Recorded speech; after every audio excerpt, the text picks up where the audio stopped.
marches through institutions. 제도들을 통과하는 행진. 이제 사회로 가자. 이제 제도 속으로 우리가 행진에 들어가자면서 70년대 중반부터 쫙 대학 졸업하면서 쫙 들어가는 거야. 그럼 어디를 들어갈 것인가?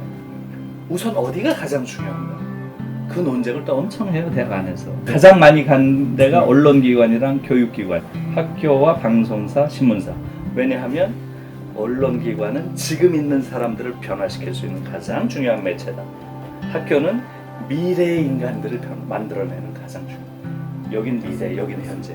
이때부터 교사들이 딱 학교로 가는 교사들이 완전히 그런 의식을 가진 교사들이 딱 들어가면서 독일의 경우는 얘들이 가지고 있는 생각이 바로 그거죠.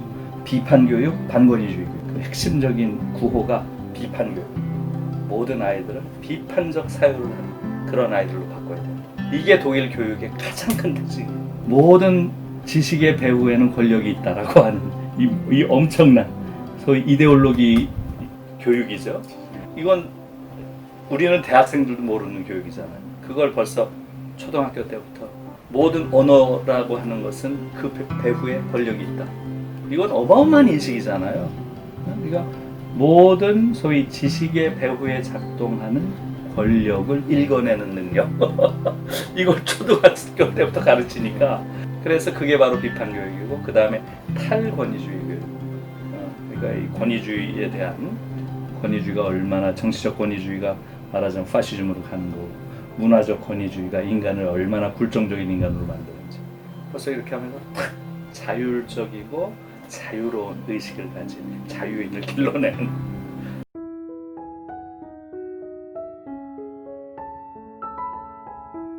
그러면 유럽의 저런 복지라든가 소위 그래도 상대적으로 사회정의가 구현된 저런 사회는 어떤 정신에서 온 거냐 이렇게 물으면 저는 역시 기독교, 특히 기독교의 사랑의 정신이라고 하는 것, 그 다음에 아주 장구한 유럽 노동운동의 연대의 정신, 그 다음에 계몽의 정신, 칸트 이래 내려온 인간 이성에 대한 믿음, 그 세 가지라고 저는 얘기해요. 그게 깔려 있는 거예요.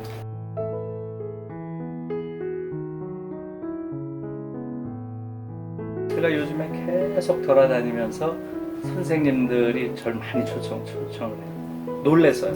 거기서 이제 제가 선생님들한테 말씀드리는 게 그거예요. 선생님들이라고 하는 것이 한 사회에서 가장 중요한 직업군이다.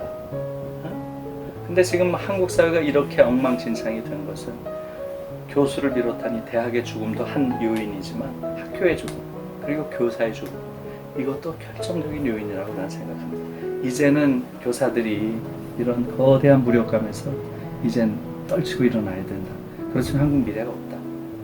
그러면서 지금 독일의 경우 지금 630명이에요. 연방의회에. 그 중에서 교사가 몇 명인지 알아요? 81. 630명 중 80, 14%예요. 어마어마하게 많은 거죠. 독일은 그렇게 해서 교사들이 사실은 휴직하고 그걸 하다가 또 이제 한 텀 하고 두 텀 하고 다시 교직으로 돌아가서 또 자기가 정치권에서 가졌던 그 경험을 또 교사 생활을 하면서 그걸 또 뭐 더 심화시키거나 이렇게 하는데 지금 우리나라는 보세요. 학생들은 완전히 정치적 미수가 취급을 하고 교사들은 정치적 금치산자야. 정치 활동도 못하고 정당 가입도 못하고 이런 나라가 세상에 어디 있어? 이런 나라가 몇 개국이 되겠어? 이거 있을 수 없는 얘기예요. 왜냐하면 정치 활동이라고 하는 것은 기본권 중에 기본권이에요. 가장 중요한 시민권이 정치적 시민권이에요. 우리가 역사를 보면 알잖아. 프랑스 대혁명 결국은 시민계급, 부르주아들이죠. 이 시민계급이 자신들의 정치적 시민권을 획득하는 이 과정이었단 말이에요. 영국도 똑같죠. 영국은 혁명적으로 못 가져왔지만 권리청원, 권리장전, 명예혁명 이 과정이라는 게 자신들이 가지고 있는 정치적 시민권을 확장하는 과정이었다고. 점점점 늘어났죠. 그런 시민권을 가진 계급들이. 제일 중요한 게 정치적 시민권인 거예요. 어느 나라에서는. 그런데 한국의 교사들은 정치적 시민권 멸종샷 이렇게 해놓은 거예요. 있을 수 없는 이야기라는 거죠. 그래서 이것이 첫 번째는 과거의 군사 독재 하에서 교사들이 지식인이니까 그 당시엔 더 귀한 지식인이죠. 지식인들이 별로 없었으니까. 교사들이 세상 돌아가는 걸 아는 소수의 사람들이라고. 그들이 그런 걸 발언하는 데 대한 두려움, 이것 때문에 이들이 완전히 금지시켜 놓은 거죠, 파시스트들이. 문제는 뭐냐, 교사들 자신이 그 이후에 이 관성이라는 게 난 너무 무서운 거예요. 계속 교사들이 정치적인 활동을 시작하면 교실이 정치화된다. 얘들이 하는 그 논리들을 모든 국민들, 또 교사들 자신까지 또 내면화해 버린 겁니다. 그래서 그런 줄 알아요, 다. 이게 큰 문제라는 거죠. 이 상태를 저는 뭐라고 불러야 될지. 이거는 후기 파시즘 사회다. 파시즘의 기본적인 형식적 작동틀은 깨졌어요, 더 이상. 이제는 과거처럼 이런 독재하기 어렵게 됐어요. 최소한 형식적 민주주의는 이루었어요. 그런데 파시즘의 관행, 파시즘의 소위 아비투스라고 이야기하는 사회학에서 몸에 밴 태도들, 생활 양식, 의식, 언어 그대로야. 하나도 안 변했어. 지금 민주주의 30년 됐는데 변한 게 뭐가 있어? 없어. 이게 무슨 민주사회예요, 이게. 그게 광화문이 됐든 청와대 앞이 됐든 문재인 대통령한테 소리 질러야 된다. 우리는 노예가 아니다. 우린 정치적 금치산자가 아니다. 우리가 아이들을 가르쳐야 되는데 우리가 가르치는 그 교실이 민주주의의 묘판이 되어야 된다면 우리가 민주주의자여야 되는 거 아니냐.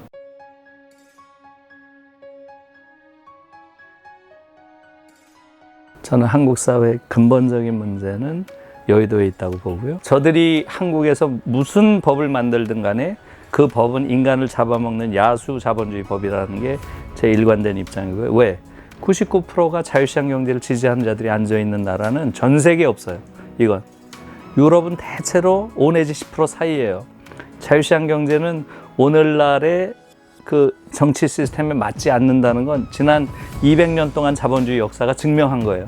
한국에선 그런 걸 지지하는 정당이 99% 앉아있으니까 이 사회가 사람들이 죽어나가는 거예요. 많은 사람들이 자살을 하고 수많은 노동자들이 지금 24년째 일이잖아요.